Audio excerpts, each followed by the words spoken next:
몇 해 전에 한 산악구조대원의 인터뷰를 본 적이 있습니다. 조난당한 사람을 찾을 때 가장 어려운 순간이 언제입니까? 라는 이 질문에 대한 답을 했는데요. 이렇게 답했습니다.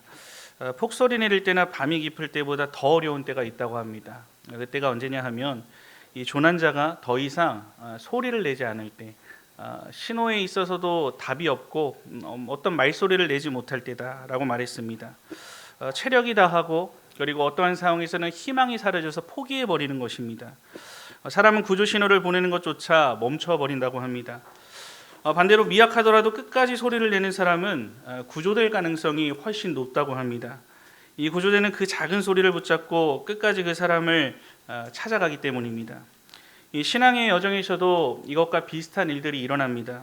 인생의 폭설과 같은 시간들을 지날 때 가장 먼저 사라지는 것은 찬송이고 우리 마음의 기쁨의 노래들이 순간적으로 사라지게 되어 있습니다. 상황이 힘들어지면 우리는 자연스럽게 입을 닫습니다. 그리고 마음을 닫습니다. 그리고 더 이상 노래하지 않게 되는 것입니다. 이런 상황에서도 성경은 놀랍게도 상황이 나아진 후에 그렇다면 노래하라라고 사람들의 현실을 인정하며 놓아주지 않습니다. 오히려 가장 어둡고 힘든 자리에서 여전히 노래할 수 있다. 그리고 너는 그러한 존재이다 라고 알려줍니다. 오늘 본문 스바냐 3장은 바로 그런 말씀을 들려주고 있습니다. 심판의 메시지로 가득했던 선지자의 입술에서 지금 우리가 함께 살펴볼 이 본문의 시작에서는 갑자기 기쁨의 노래가 울려 퍼지고 있습니다. 아직 포로의 현실은 끝나지 않은 상황이었습니다. 이러한 상황이었지만 하나님께서 회복을 선언하셨기 때문에 백성들에게 말합니다. 먼저 노래하라, 기뻐하라. 내가 너희를 회복시킬 것이다. 이 기쁨의 노래는 절망 속에서 내는 마지막 신호가 아니라 하나님을 신뢰하는 믿음에서 출발한 고백이라 할 수 있습니다. 오늘 우리에게 주신 이 말씀을 통해서 우리 인생의 모든 계절 속에서 어떻게 기쁨과 이 소망의 노래를 멈추지 않고 할 수 있는지 함께 살펴보며 은혜를 나누고자 합니다.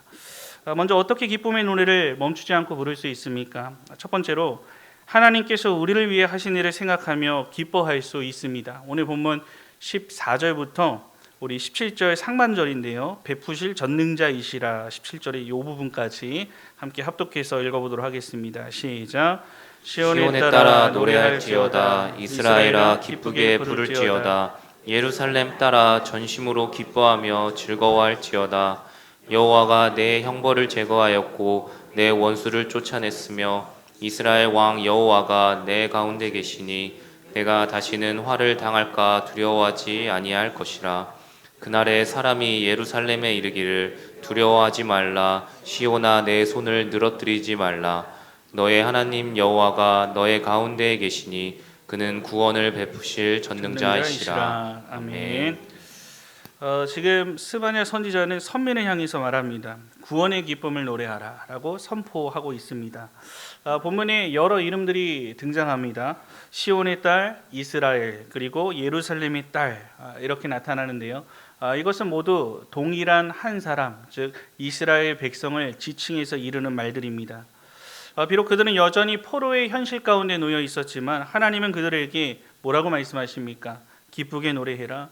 전심으로 기뻐하며 즐거워하라 라고 그냥 말씀하시는 것도 아니라 명령하며 말씀하십니다.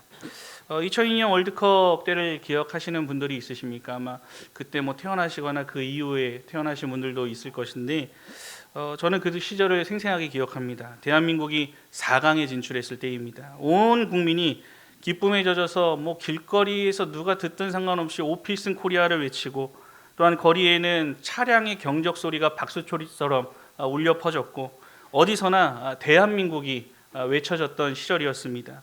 서로 알지 못하는 사람끼리 부둥켜 안으면서 기쁨을 나눴죠. 그리고 대한민국 전체가 마치 하나가 된 듯한 모습으로 축제를 벌이는 모습을 우리가 보았습니다. 지금 본문에서 말하는 기쁘게 노래하고 즐거워하라 라고 하는 표현은 바로 그러한 상태와 비유할 수 있을 것입니다. 또한 그런 벅차오르는 기쁨의 표현은 막연한 감정에서 나오는 것이 아니라 하나님께서 행하신 일들에 대한 것을 근거로 제시합니다.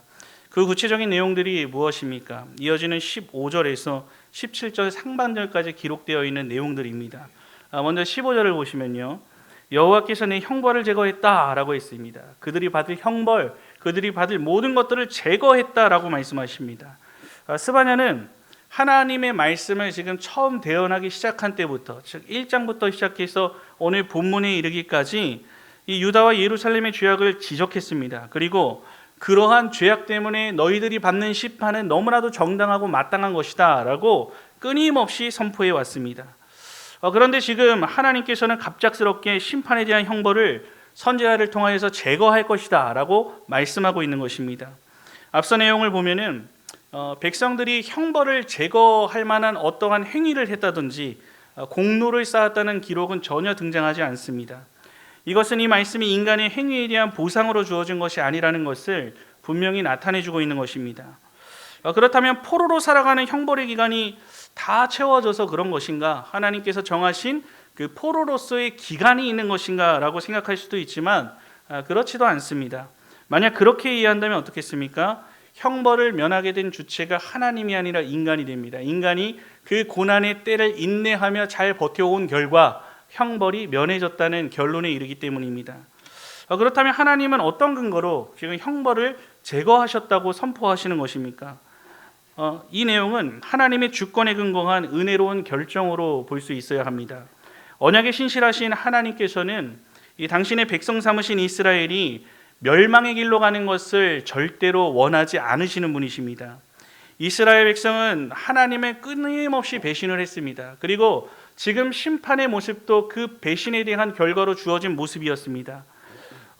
그런 현실을 살아갔지만 하나님은 약속에 진실하시고 그 약속을 스스로 폐기하시거나 파하실 수 없는 분이십니다. 이 때문에 하나님의 선지자를 통해 이제 나의 은혜로, 하나님의 은혜로 형벌이 제거되었다라고 선포하고 선언하시는 것입니다. 이스라엘은 그 죄악 때문에 포로의 삶을 살아야 했지만 하나님은 그 형벌조차도 택한 백성의 회복을 위한 과정과 수단으로 사용해 나가심을 보게 됩니다. 이어서 말씀하신 내 원수를 쫓아냈다라고 하는 이 선언 역시 형벌이 제거된 이 상황과 맞닿아 있습니다. 이제 하나님의 심판의 도구로서 사용되었던 여러 이방 나라들이 이제 더 이상 그 형벌이 면해짐으로 필요하지 않게 되었다는 말씀입니다. 무엇보다 이스라엘이 기뻐하며 즐거워해야 할 가장 큰 이유는 이어지는 말씀에 분명히 기록되어 있습니다. 그것은 이스라엘의 왕 여호와가 너희 가운데 계신다, 너희와 함께 하신다 라고 하는 임마누엘의 약속이 있기 때문입니다. 심지어 그분은 17절을 보시면 구원을 베푸실 전능자로 묘사되어집니다. 이스라엘의 왕이시고 그리고 온 땅을 다스리시는 진정한 왕, 또 구원의 능력까지 베풀어 줄 수 있는 전능하신 분께서 친히 그들의 하나님이 되어 주시겠다. 또한 그들의 백성과 내가 앞으로 동행할 것이다 라고 하는 것을 약속해 주시는 것입니다. 이처럼 놀라운 약속이 주어졌기 때문에 이스라엘은 16절의 말씀과 같이 두려워하지 말고 그 손을 늘어뜨리지 말아야 할 분명한 이유를 얻게 됩니다. 여기서 손을 늘어뜨리다 라고 하는 이 표현은요, 절망과 낙심으로 기운을 잃어버린, 모든 것을 포기하고 체념한 채 힘없이 늘어서 있는 이러한 모습을 의미하는 히브리어의 그 히브리적인 관용적인 표현이기도 합니다. 이와 같이 하나님께서는 이스라엘이 고난받는 중에도 이미 회복의 모든 과정을 계획하시고 이를 위한 일들을 진행해 나가고 있으심을 보게 됩니다. 놀라운 은혜입니다. 하나님은 그 계획을 한 치의 오차 없이 당신의 시간표에 따라 이루어 가십니다. 이 백성들은 이 은혜를 누릴 자격이나 조건을 갖추지 못했지만 오직 하나님의 언약 백성이라고 하는 그 이유 하나만으로, 하나님께서 택하셨다는 그 이유 하나 때문에 그 은혜의 수혜자가 되어서 놀라운 회복의 약속을 누리게 됨을 보여주고 있는 것입니다. 성도 여러분, 하나님께서는 스바냐 선지자를 통해 우리가 기쁘고 즐거워하며 전심으로 노래할 수 있는 분명한 이유를 가르쳐 주고 있습니다. 그 기쁨의 근거는 우리의 형편 때문에, 또한 우리의 감정이 취해서 하나님을 기뻐할 수 있는 그런 부분이 아니라 하나님께서 우리를 위해 행하신 결정적인 일들 때문에, 하나님 때문에 우리는 얼마든지 즐거워하며 한평생을 기뻐할 수 있는 존재로 살아갈 수 있음을 말하고 있습니다. 본문에서 하나님은 말씀하십니다. 형벌을 제거하셨다. 그리고 너의 원수를 내가 쫓아내었다. 또 왕이신 하나님께서 자기 백성 가운데 함께 있겠다 임마누엘의 사역을 약속하신다는 놀라운 은혜를 보여주십니다. 그런데 생각해 보시기 바랍니다. 신약 시대를 사는 저와 여러분은 이 말씀의 궁극적인 실체이자 그 특별한 은혜를 더욱더 깊게 누리며 살아가고 있는 존재입니다. 왜 그렇습니까? 형벌을 제거했다, 원수를 쫓아냈다, 그리고 임마누엘로 동행하신다.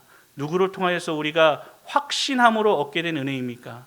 예수 그리스도를 통하여서 얻게 된 분명한 은혜의 내용들입니다. 그렇기 때문에 구약시대에 이 말씀을 받는 이스라엘 백성들뿐만 아니라 심지어 오늘날의 예수 그리스도를 통해 은혜를 받아 살아가고 있는 우리들은 더욱더 분명하고 깊이 있는 기쁨의 노래를 부를 수 있는 존재가 이미 되었다는 것을 여러분들은 항시도 잊지 말고 기억할 수 있어야 하는 것입니다. 그 내용은 어떤 것입니까? 예수님께서 우리의 죄를 지시고 우리가 받아야 할 형벌, 그 형벌을 대신 감당해 주셨습니다. 십자가 위에서 단번에 이루신 그 구원의 사역 때문에 우리는 더 이상 누구에게도 정죄함을 받지 않는 존재가 되었습니다. 이 때문에 그리스도 안에 있는 우리는 기뻐하지 않을 수가 없는 것입니다. 마음을 다해 노래해야 하는 것이고 큰 소리로 외치며 하나님 안에서 기뻐하는 것은 결코 과한 반응이 아니라 은혜를 입은 자에게 가장 합당하게 나타나야 할 바른 모습이라 할 수 있습니다. 또한 십자가는 패배의 상징이 아닙니다. 우리가 잘 알고 있듯이 승리의 표징이 되었습니다. 예수님께서 십자가 위에서 죽으시면서 하신 그 말씀, 내가 다 이루었다라고 외치셨을 때 그것은 모든 것을 포기한 선언이 아니라 승리의 선언이었습니다. 정말 모든 것을 다 이루었다라고 하는 하나님의 언약의 기초에서 그 약속을 성취하신 예수 그리스도께서 마지막 승리의 선언을 하신 것입니다. 오늘 우리가 직면하는 원수는 사탄과 어둠의 영적 권세들이지만 우리는 이미 예수님께서 승리하신 승리의 싸움을 싸워나가고 있는 사람들입니다. 그리스도께서 십자가에서 죄와 사망과 마귀의 권세를 그 십자가에 못 박아버리고 완전히 이기셨기 때문입니다. 어떤 이들은 이러한 말씀 가운데 질문하기도 합니다. 여전히 세상에는 악과 고난이 가득한데 어떻게 우리가 그 승리를 기뻐하면서 노래할 수 있단 말입니까? 여전히 내 앞에 현실은 이렇게 많은 악한 세력들과 싸우고 있는데 내가 어떻게 노래를 할 수가 있겠습니까? 라는 질문입니다. 그러나 제2차 세계대전에서 노르망디 상륙작전이 성공했을 때 그 전쟁으로 모든 것이 끝나지 않았습니다. 남아있는 전쟁이 분명히 있었지만 최종 승리는 이미 결정된 것으로 역사가들은 하나같이 기록하고 있습니다. 그것의 이유가 무엇입니까? 노르망디 상륙작전의 성공은 결정적인 승리였기 때문입니다. 남겨진 전투는 이미 얻게 된 승리의 확신 위에 끝을 향해 마무리를 향해 나아가는 일이 되었습니다. 이 갈보리에서 이루어진 그리스도의 승리는 바로 그런 결정적인 승리를 얻게 하신 일이었습니다. 비록 원수가 하나님의 주권 아래 제한적으로 활동하고 있는 그 모습이 우리 안에 우리의 눈에 비춰질지라도 그 결말은 이미 정해져 있는 결말이 됩니다. 우리는 그 결정적인 승리의 기반 위에서 원수들과 남겨진 싸움을 싸워가는 승전국의 병사가 된다는 것을 기억해야 합니다. 이처럼 하나님께서 예수 그리스도를 통해 원수를 물리치셨다라고 하는 그 사실에 우리는 더욱더 기뻐하고 하나님을 노래하며 찬양하며 살아갈 수 있는 삶을 살게 되는 것입니다. 무엇보다 우리가 기뻐할 수 있는 가장 큰 이유는 무엇이라 했습니까? 하나님께서 임마누엘을 약속하셨고 그 약속을 예수 그리스도 안에서 성취하고 보여주셨기 때문입니다.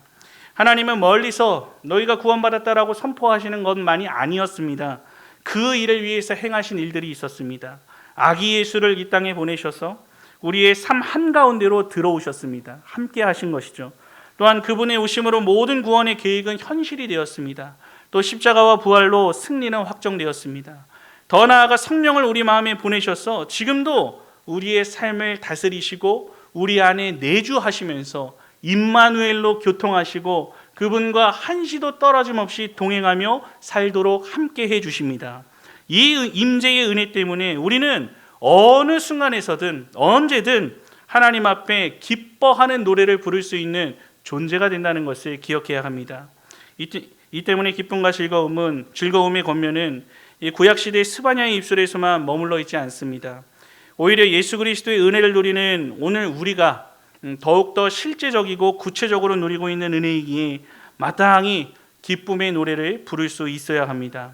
우리는 간혹 현실의 상황과 내 생각대로 풀리지 않는 이를 마주하며 우리의 손은 쉽게 늘어뜨리고 낙심하여 싸움을 포기하려 하지만 왕이신 하나님께서는 지금도 우리의 삶 가운데서 주권적으로 일하고 계신다. 동일하게 일하시는 하나님이시라는 것을 한시도 잊어서는 안 되는 것입니다. 그럴 때 우리의 입에서 다시 노래가 나오고 마음 깊은 곳에서 우리의 좌절했던 그 심령의 회복이 일어나며 기쁨이 함께 동요되며 하나님을 찬양할 수 있는 존재로서의 발걸음을 걸어갈 수 있게 되는 것입니다. 이 제자로 살아가는 길 위에서 또 사역의 자리에서 우리에게 낙심이 찾아올 수도 있지만 그 낙심이 찾아올 때마다 은혜로우신 하나님께서 행하신 구원의 역사를 다시금 붙드시고 진심으로 즐거워하는 기쁨의 노래를 하나님께 마음껏 올려드림에 부족함이 없는 우리 남부경향의 모든 성도들이 되시기를 우리 주님의 이름으로 간절히 축원합니다. 둘째로 하나님께서 우리를 위해 하실 일을 확신하며 기뻐할 수 있습니다. 오늘 본문 17절 하반절 그가 너로 말미암아 이 부분부터 20절까지 다 함께 합독해서 읽겠습니다. 시작. 그가 너로 말미암아 기쁨을 이기지 못하시며 너를 잠잠히 사랑하시며 너로 말미암아 즐거이 부르며 기뻐하시리라 하리라. 내가 절기로 말미암아 근심하는 자들을 모으리니 그들은 내게 속한 자라. 그들에게 지어진 짐이 치욕이 되었느니라. 그때 내가 너를 괴롭게 하는 자를 다 벌하고 저는 자를 구원하며 쫓겨난 자를 모으며 온 세상에서 수욕받는 자에게 칭찬과 명성을 얻게 하리라. 내가 그때 너희를 이끌고 그때 너희를 모을지라. 내가 너희 목전에서 너희의 사로잡힘을 돌이킬 때에 너희에게 천하 만민 가운데서 명성과 칭찬을 얻게 하리라. 여호와의 말이니라. 아멘. 스바냐는 하나님이 우리를 위해 하신 일을 생각하며 기뻐하라 라고 권면한 것으로 끝나지 않습니다. 더 나아가서 하나님이 앞으로도 자기 백성을 위해 하실 일들을 확신하며 기뻐할 것을 권면합니다. 이를 위해 선지자는 하나님이 언약 백성을 향해 베푸실 은혜로운 행위들을 묘사합니다. 이 말씀은 자기 백성에 대한 하나님의 사랑과 또한 그분의 헌신이 얼마나 깊이 있고 적극적인지를 보여주는 말씀이라 할 수 있습니다. 이와 동시에 오늘 우리를 향해 동일하게 일하시는 하나님의 모습이기도 합니다. 먼저 하나님께서 자신의 백성을 기뻐하시는 하나님이심을 분명히 드러내는 것으로 시작합니다. 17절을 보시면 그가 너로 말미암아 기쁨을 이기지 못하시며 너로 잠잠히 사랑하시며 너로 말미암아 즐거이 부르며 기뻐하시리라. 하나님께서 우리를 바라보실 때 그렇다는 겁니다. 어떻다고 말합니까? 다시 한번 너로 말미암아 우리 때문에 나 때문에 기쁨을 이기지 못하신다. 너를 잠잠히 사랑하신다. 또 너를 즐거이 부르면서 너 때문에 하나님이 기뻐하신다라고 선포하는 것입니다. 이는 언약 백성을 향한 하나님의 사랑이 얼마나 깊이 있는 것인지를 보여줍니다. 여기서 잠잠히 사랑하신다라고 하는 표현만 살펴볼 필요가 있는데요. 그 사랑이 이러한 표현은 사랑이 많은 우리 할머니와 할아버지가 손주들을 볼 때 그 모습이지 않을까 설교를 준비하며 생각해 보았습니다. 간혹 표현이 서툰 분들이 있지만 손주들을 보시면서 예뻐서 어쩔 줄을 몰라 하는 그런 할머니 할아버지들, 뭐 행동 하나하나에 반응하시면서 멀리서 보고 있으면서도 흐뭇하게 미소 지으면서 너무나 사랑해서 아끼는 마음으로 어쩔 줄을 몰라 하는 그러한 순간들 우리가 보게 되는 것이고, 그리고 여러분들이 나타내고 있는 사랑이라 생각됩니다. 말로 다 표현할 수 없는 깊은 사랑, 그 사랑으로 자기 백성을 바라보시는 모습, 바로 그 모습이 언약 백성을 향한 하나님의 사랑의 모습이라는 것입니다. 또한 하나님의 이러한 사랑으로 백성들의 근심을 직접 해결해 주신다라고 말씀해 주십니다. 18절에 내가 절기로 말미암아 근심하는 자들을 모으리니 이들이 내게 속한 자라. 이들에게 지어진 짐이 치욕이 되었느니라 라고 말씀하십니다. 이는 하나님의 백성 중에 지금 포로의 상태 아닙니까? 그래서 공동체의 자리에서 밀려나서 제사를 드릴 수 없어서 예배할 수 없어서 근심하던 자들, 그리고 수치가 짐처럼 얹혀 있던 자들을 하나님께서 기억하시고 다시 모으시겠다는 약속입니다. 왜 이들에게 하나님을 예배할 수 없다는 것이 수치가 되었다고 이야기하는 것이겠습니까? 하나님께 버림받은 증거처럼 보였기 때문입니다. 그 당시에 포로로서 살고 있는 자신들의 현실이 하나님 앞에 예배하지 못하는 그 모습이 믿지 않는 이방 사람들이 보기에, 그들을 붙잡고 있는 그 사람들이 보기에, 이방 민족들이 보기에 하나님께 버림받은 증거처럼 보였기 때문에 그것을 수치로서 여겼다는, 그리고 그것이 그들의 근심이 되었다는 것을 말해주고 있습니다. 특히 포로 공동체의 현실 속에서 하나님의 섬김에 사는 신앙 자체가 조롱과 수치가 되었던 그 상황을 우리가 떠올리면 되는 것입니다. 하나님은 그런 자들의 그런 근심들, 선한 근심들을 외면하지 않으시고 그 수치를 짐처럼 지고 있던 백성들을 친히 모으시겠다. 그러한 자들을 내가 끝내 모으겠다라고 말씀해 주십니다. 그리고 이제 심판의 방향은 하나님의 언약 백성을 떠나서 그 모은 백성 외에 남은 백성들을 향하는 것을 보게 됩니다. 19절에서 하나님은 너를 괴롭게 하는 자를 다 보라고, 저는 자를 구원하며 쫓겨난 자를 모으며 온 세상에 수욕받는 자에게 칭찬과 명성을 얻게 하리라 라고 약속하십니다. 여기서 저는 자, 쫓겨난 자, 수욕받는 자는 세상 속에서 연약함과 실패, 그리고 여러 삶의 순간들에서 배제당하고 조롱을 경험하던 언약 백성의 현실을 가리키고 있습니다. 하나님의 말씀을 따라 살려고 해도 살 수가 없고, 또한 손해를 보고 박해를 받으며 핍박 가운데 살아갔던 신자들을 의미합니다.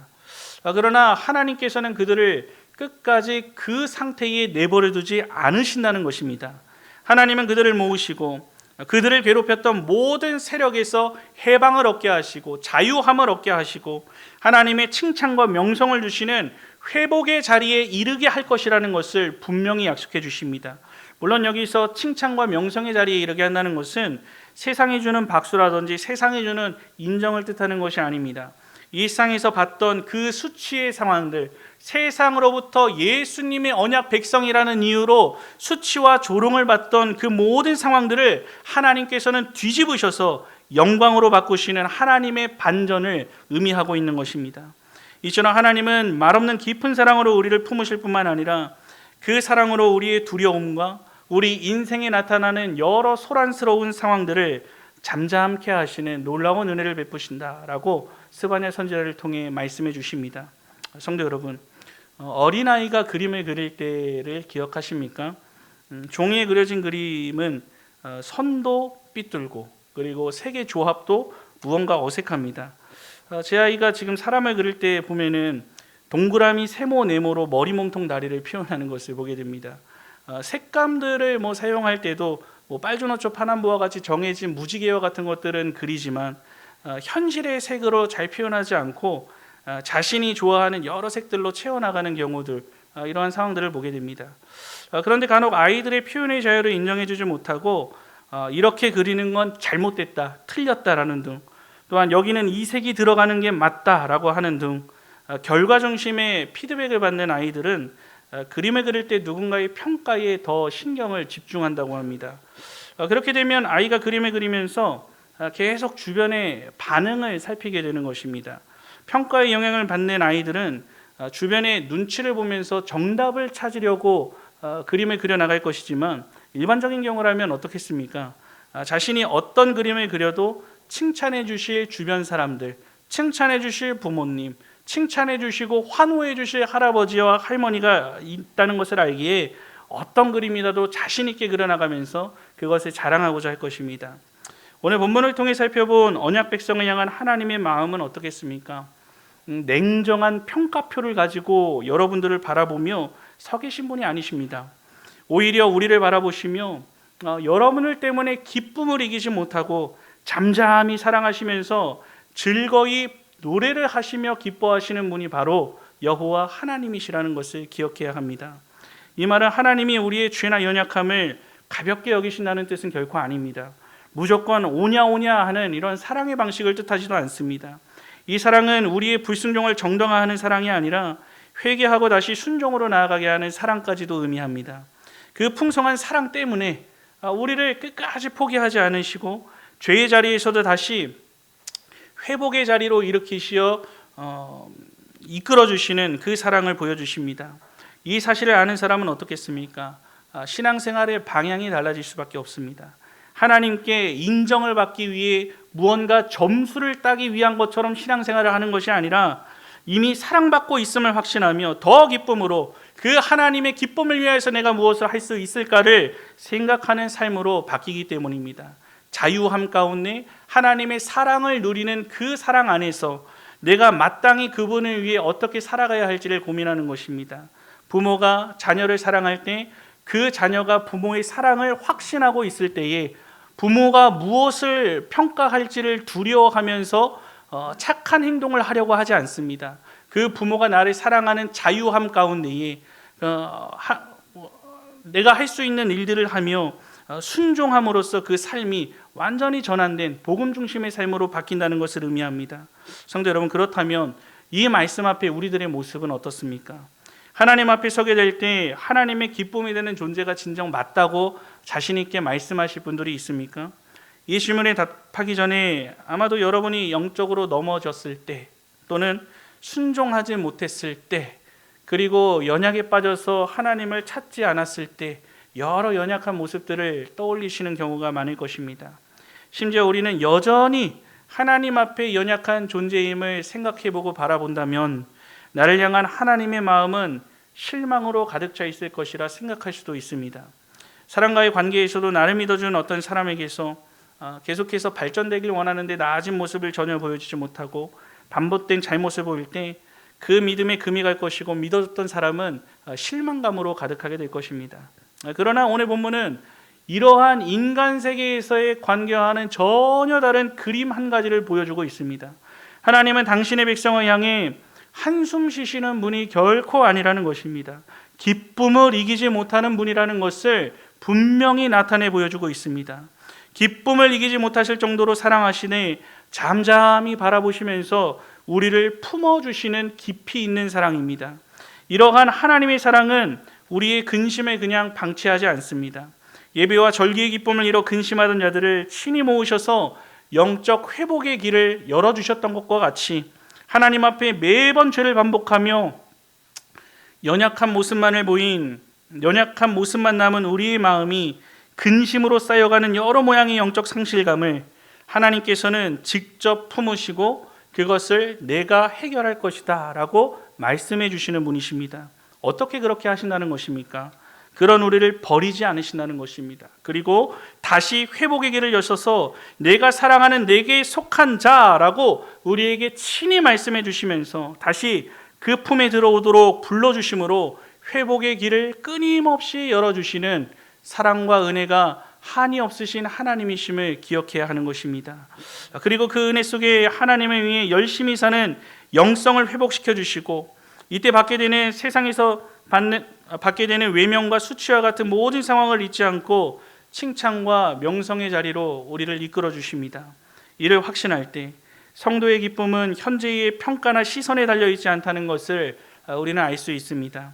하나님께서 나를 향한 마음이 어떠하신지 나를 어떻게 이끌어 가시는지에 대한 확신으로서 그 기쁨을 선포할 수 있게 되는 것입니다. 20절의 말씀처럼 내가 그때에 너희를 이끌고 내가 그때에 너희를 모으겠다. 내가 라고 하는 이 말씀처럼 회복의 주체는 언제나 나의 열심 가운데 있는 것이 아니라 하나님 자신에게 있다는 것을 오늘 본문을 통해 다시금 우리에게 말씀하시며 위로해 주고 있으십니다. 즉 우리는 스스로를 증명해야 할 존재가 아니라 하나님께서 은혜를 베푸심으로 친히 회복시키시는 존재가 된다는 것을 알 수 있습니다. 이 때문에 우리는 어떻습니까? 나 자신의 모습 때문에 항상 넘어져 있고 좌절해 있고 실망해 있고 하기보다는 이미 하신 일 때문에 하나님께서 하신 일 때문에 기뻐할 뿐만 아니라 앞으로 반드시 행하신 하나님의 일들 나를 통하여서 또다시 나를 회복시키시고 언약의 자녀로서의 길을 걷게 하시고 또다시 하나님을 위해 한 걸음 한 걸음 성장시켜 나아가 주실 그 하나님을 확신할 때 우리는 언제나 기뻐하며 하나님을 노래하는 신실한 성도의 삶을 살아갈 수 있게 됩니다. 하나님이 나로 말미암아 기쁨을 이기지 못하고 사랑하시며 즐거워하신다. 하나님께서 나를 이렇게 품으시고 바라보신다라고 하는 이 말씀을 다시금 마음에 새기시고 그 확신을 가지고 인생의 낙심을 소망으로 바꾸고 오늘의 삶을 은혜의 자리로 삼고 살아가는 모든 성도들이 되시기를 주님의 이름으로 간절히 축원합니다. 우리 사랑하는 남부교회의 성도 여러분, 한 노인이 평생 사용하던 낡은 바이올린을 들고 길가에 서 있습니다. 겉은 긁히고 줄은 낡아 보였습니다. 아무도 그 악기에 관심을 두지 않습니다. 그런데 어느 날 한 명의 명연주자가 그 바이올린을 손에 들었습니다. 그는 조심스럽게 조율을 하고 활을 들어서 그 바이올린을 연주하기 시작했습니다. 그 연주 앞에 사람들의 발걸음이 멈춰섰습니다. 낡은 악기에서 믿기 어려울 만큼 깊고 아름다운 선율이 흘러나왔기 때문입니다. 연주가 끝난 후에 사람들이 물었겠죠. 이렇게 아름다운 소리가 나는 악기였는가? 연주자가 답했습니다. 악기가 달라진 것이 아니라 누가 연주하느냐가 달라졌을 뿐이라는 답변이었습니다. 오늘 본문의 마지막 말씀은 바로 이 사실을 우리에게 보여주고 있습니다. 이스라엘은 여전히 상처가 많고 실패했고 포로의 흔적을 지닌 백성이었습니다. 그러나 하나님께서 그들의 인생을 붙드시고 이제는 직접 이끄시고 모으시고 회복하시겠다고 선언하셨을 때 그 인생은 더 이상 침묵과 탄식의 삶이 아니라 기쁨의 노래를 부르는 삶이 되었습니다. 우리의 인생도 마찬가지입니다. 여전히 부족하고 연약하고 실패의 흔적이 남아 있을 수 있습니다. 그러나 하나님께서 우리를 사랑하시고 우리로 말미암아 기뻐하시며 우리를 모아 회복의 자리로 이끄신다는 이 약속이 있다면 우리 인생은 결코 침묵으로 끝나지 않습니다. 하나님은 우리 삶을 통해 다시 노래하게 하시는 분이시라는 것을 기억해야 합니다. 그래서 오늘 설교의 제목처럼 우리 성도의 인생은 어떤 인생입니까? 기뻐하며 부를 노래가 있다는 것입니다. 그 노래는 환경이 좋아져서 부르는 노래가 아니라 하나님이 변하지 않으시기에 부르시는 노래가 됩니다. 이미 행하신 은혜 때문에 부르고 앞으로 행하실 은혜를 확신하며 얼마든지 부를 수 있는 노래가 됩니다. 혹시 지금 노래할 힘조차 없는 그러한 삶을 살아가고 있는 분이 있을지 모르겠습니다. 마음이 무겁고 미래가 보이지 않고 여전히 여러분들의 현실이 포로의 땅에 서 있는 것처럼 느껴질 수 있습니다. 그러나 그런 자에게도 하나님께서는 오늘 동일하게 말씀하십니다. 내가 너를 이끌겠다. 그리고 내가 너를 모을 것이다. 내가 너의 수치를 명성으로 바꿀 것이다. 이 약속은 사람의 말이 아니라 여호와의 말이니라 라고 오늘 본문에도 기록되어 있는 하나님의 확정적인 선언이 됩니다. 이 때문에 우리는 오늘도 기쁨을 선택할 수 있습니다. 눈물 가운데서도 찬송을 놓치지 않을 수 있습니다. 낙심 속에서도 소망의 노래를 부를 수 있습니다. 하나님께서 우리 인생의 연주자가 되어주시기 때문입니다. 이 한 주간을 우리가 살아가면서 우리의 입술에서는 원망의 말보다 찬송이, 또한 두려움의 말보다 믿음의 고백들이 흘러나오기를 바랍니다. 그리고 우리의 삶 전체가 세상이 보기에는 낡아 보일지라도 하나님 손에 붙들린 아름다운 기쁨의 노래로서 우리 주님을 평생토록 찬양하는 일에 부족함이 없기를 우리 주님의 이름으로 간절히 축원합니다.